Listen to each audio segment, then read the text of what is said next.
कितना भी समय कितना भी काम क्यों ना हो, लेकिन समाज के लिए समय निकालना चाहिए। क्योंकि एक बात मैं हमेशा बोलती हूँ और आज भी बोलूंगी मैं, क्योंकि समाज के लिए जो काम करता है उसे समाज हमेशा याद रखता है, वरना मरे हुए मुर्दों को कौन याद रखता है। तो आज हमारी जो पुरखे हैं, पुरखों की जो विचारधारा है, विचार हैं, आज उन्होंने समाज के लिए, अपने देश के लिए जो बलिदान दिए हैं, संघर्ष किए हैं, आज उन्हीं की बदौलत है कि आज उनके अंदर है। और विचारधाराएं और सोच और विचार आप लोग, आप समाज से जुड़े रहोगे, क्योंकि समाज ही आपको वो ज्ञान कराती है जो आपको किसी किताब में नहीं मिलने वाली। समाज का ज्ञान प्राप्त करने के लिए आप लोगों को समाज के साथ बैठना होगा, उनके साथ सीखना होगा। जब हम छोटे थे तो हमें पता ही नहीं था। आज मैं सवाल करती हूँ अपने घर वालों को कि गोंडवाना क्या है, आदिवासी क्या है, मतलब ही नहीं होता है गांव वालों को। उनको तो बस इतना मतलब होता है कि अरे भाई कार्यक्रम हो रहा है, सांस्कृतिक कार्यक्रम होगा, नाच गाना होगा, मिठाई मिलेगा, प्रसाद खाएंगे और घर चले जाएंगे। एक समय ऐसा था कि मैं किसी कोने में बैठती थी और वक्ताओं को सुनती थी, तो हमें ऐसा लगता बोलते हैं भाई नौकर ले, अच्छा सांस्कृतिक कार्यक्रम करवाओ, अच्छा नहीं लगे मन इसके के। फिर जैसे जैसे मैं समाज से जुड़ी, अध्ययन की, तब मुझे पता चला, तब मैं वक्ताओं को, अपने वरिष्ठ जनों को ध्यान से सुनने लगी, तब जाकर के आज मंच पर बोल पा रही हूँ, वो भी आप सभी लोगों की बदौलत। क्योंकि मंच पर बोलने के लिए सबसे पहले समाज के वक्ताओं को, वरिष्ठ जनों को सुनना पड़ता है, और जब तक आप सुनोगे नहीं, उनके विचारों को अपनाओगे नहीं, अनुसरण नहीं करोगे, तब तक आप नहीं बोल पाओगे।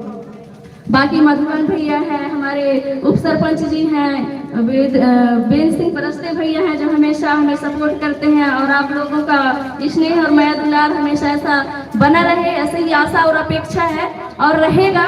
अभी तक आप लोगों ने काफी सपोर्ट किया है। गोपालपुर क्षेत्र में ये मेरा पहला कार्यक्रम है।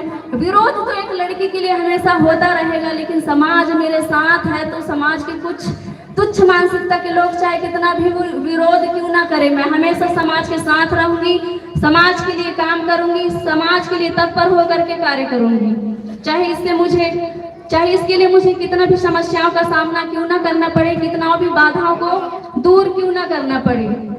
क्योंकि एक लड़की जब समाज से उभर करके बाहर आती है ना, अपने सोच और विचार से, उस समय बहुत कम था सोशल मीडिया में। उस टाइम पे सोशल मीडिया में मैं शुरुआत ही की थी, उस दौर में तो बहुत कठिन था मेरे लिए, पर अब तो आदत बन गया है। 2-3 साल हो गए हैं लगभग। और सरकारी नौकरी की लोग बात करते हैं तो मुझे भी बोलते हैं कि सरकारी नौकरी करो, ये क्या कर रही हो तुम। तो उनको बताना चाहूंगी कि सरकारी नौकरी का मतलब ही रोजगार नहीं होता है। हमारे पास ऐसे तमाम साधन होते हैं आय के, सोशल मीडिया हो गया, कला के क्षेत्र में, संस्कृति के क्षेत्र में, हर क्षेत्र में आप कार्य कर सकते हो। हमारे समाज के लोगों को बोल रही हूँ मैं, और बाकी अदर समाज के लोगों को मैं देखी थी। छत्तीसगढ़ भी गई हुई थी मैं, वहां पे गई थी।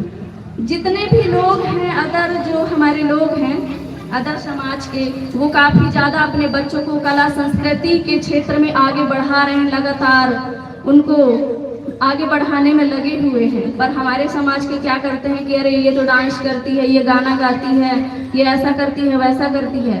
नाच गाना करना भी एक कला होता है, कला का सम्मान करें।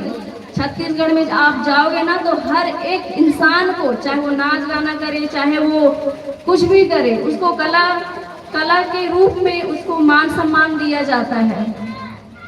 तो ज्यादा कुछ नहीं, आप सभी लोगों को बहुत बहुत आभार, सादर सेवा जोहार मुझे ये मंच देने के लिए, और खास करके दिलीप सिंह उइके भैया जो अपने लोकगीत के माध्यम से हमारे समाज के इतिहास को दोहराते रहते हैं, उजागर करते रहते हैं, हमारे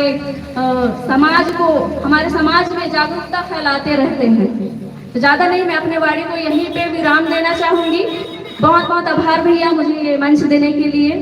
आप सभी को सादर सेवा जोहार। बहुत बहुत धन्यवाद। आज के हमारे चीफ गेस्ट के रूप में आपने अपना बहुमूल्य समय देकर के, अपना एक मार्गदर्शन के रूप में हमारे आज के इस कार्यक्रम में उपस्थित सगल समाज को, नौजवान युवतियों को आपने मार्गदर्शन किया, आपको बहुत